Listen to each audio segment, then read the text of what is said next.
โอเคสบายดีเพื่อนๆทุกคนที่ว่าเข้ามารับชมคลิปนี้เนาะในคลิปนี้ก็อยู่กับ XEX อีกตามเคยเนาะซึ่งในคลิปนี้ค่อยก็จะมาอธิบายหรือว่าแนะนำในส่วนของวิธีการถอนเงินเนาะซึ่งในการถอนเงินแม่นทุกคนสามารถถอนเป็น USDT เนาะแต่บ่สามารถถอนกีบได้โดยตรงแต่มันสะดวกอยู่บนว่าทุกคนสามารถใส่กระเป๋าได้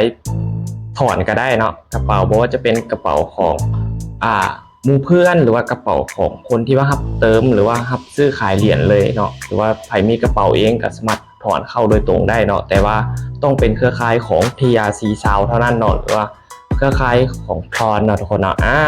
ในคลิปนี้ค่อยมียอดอยู่ที่$35เนาะอันนี้แม่นทางค่าที่ว่าค่อยลงทุนเองแหละก็สร้างทีมได้เล็กน้อยเนาะทุกคนเนาะแต่ว่ามันจะมีกระเป๋าตัวนึงก็คือสวัสดิการจะครอบเข้าไปเนี่ยมันจะมีกระเป๋าตัวนี้แม่นเงินตัวนี้แม่นเงินโบนัสเนาะโบนัสที่ไว้จากการสร้างทีมเนาะซึ่งเงินตัวนี้แม่นค่อยสามารถเอาออกได้ทุกๆวันที่15เนาะ15แล้วก็วันที่1เนาะถ้าว่าสลับไผที่ว่าสร้างทีมเงินแม่นจะอยู่นี่แน่เนาะที่ว่า 5% แม่นมันจะเข้าเองเด้อเนาะทุกคนเนาะตัวนี้ 5% จากการสร้างทีมแม่นจะเข้านี่เลยเนาะก็ให้ทุกคนเอาต้นทุนที่ว่าหมู่เพื่อนเอาเติมมานะไปคูณเอาว่า 5% มันถึงเท่าไหร่เนาะ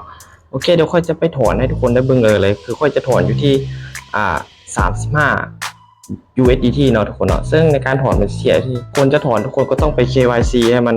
ผ่านก่อนเนาะทุกคนเนาะสำหรับการ KYC แม่นให้ทุกคนสังเกตว่าผ่านบนไหนแม่ทุกคนสังเกตหนึ่งถ้าว่าซื้อเขาที่ว่าเขาประกอบใจมันขึ้นแบบที่ก็ถือว่าผ่านแล้วเนาะโอเคเราก็ไปถอนกันเลยกดถอนเงินเนาะให้ทุกคนกด USDT กดยืนยันหลังจากให้ทุกคนพิมพ์ใส่ว่าทุกคนจะถอนเท่าใดเนาะซึ่งมันจะให้ขึ้นอยู่นี่ว่ายอดเงินของมีเท่าใดเนาะซึ่งเขาต้องใส่ให้มันน้อยกว่าอยู่ที่35 USDT เนาะใส่30ด้วยเนาะทุกคนเนาะซึ่ง30มันจะตกอยู่ที่ทั้งหมดอยู่ที่34รวมค่าธรรมเนียมเนาะแต่ว่าเหรียญของค่อยมีเพียงแต่35เนาะ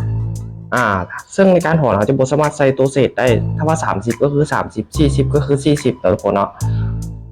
เราจะบ่สามารถใส่หลังจุดได้เนาะหลังจากนั้นห้องนี่ก็ใส่กระเป๋าเนาะถ้าว่าไผที่ว่าจะถอนผ่านค่อยหรือว่าถอนผ่านผู้แนะนำหรือว่าถอนผ่านคนที่ว่าซื้อขายใกล้คนเอาเลขกระเป๋าของเขาจะเอามาใส่เนาะเดี๋ยวค่อยจะเอาเลขกระเป๋ามาใส่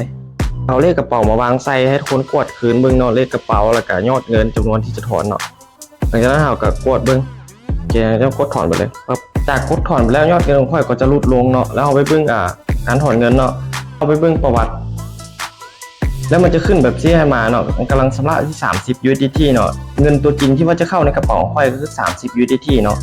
โอเคเดี๋ยวเราไปรอท่ากันเลยว่าจะใช้เวลาโดนปันใดเนาะซึ่งเราก็จะมาต่อในคลิปให้หลังจากที่ว่าเงินเข้าเนาะโอเคเนาะหลังจากที่ว่าค่อยได้รอท่ามาประมาณ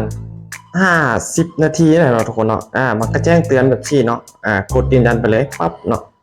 หลังจากนั้นเราเข้าไปเบิ่งในส่วนของBinance ของเรากันเลยเนาะหรือว่ากระเป๋าของเรากันเลยโอเคเนาะนี่เลยเนาะสำหรับใบบินเนาะซึ่งค่อยรอท่าประมาณ5 นาทีเนี่ยเนาะ5หรือว่า10 นาทีประมาณนี้นะผมไม่แน่ใจกันเนาะก็ถือว่าเงินเข้าไวนะสำหรับ XEX เนาะซึ่งค่อยถอนอยู่ที่30เนาะ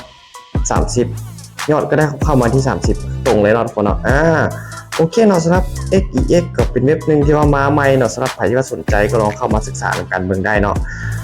โอเคเนาะสำหรับคลิปนี้ก็จะมีประมาณนี้เนาะสำหรับใครที่ว่าอยากรู้ขั้นตอนในการถอนก็ค่อยได้ออกมาเฮ็ดได้เบิ่งแล้วเนาะทุกคนเนาะโอเคขอบใจ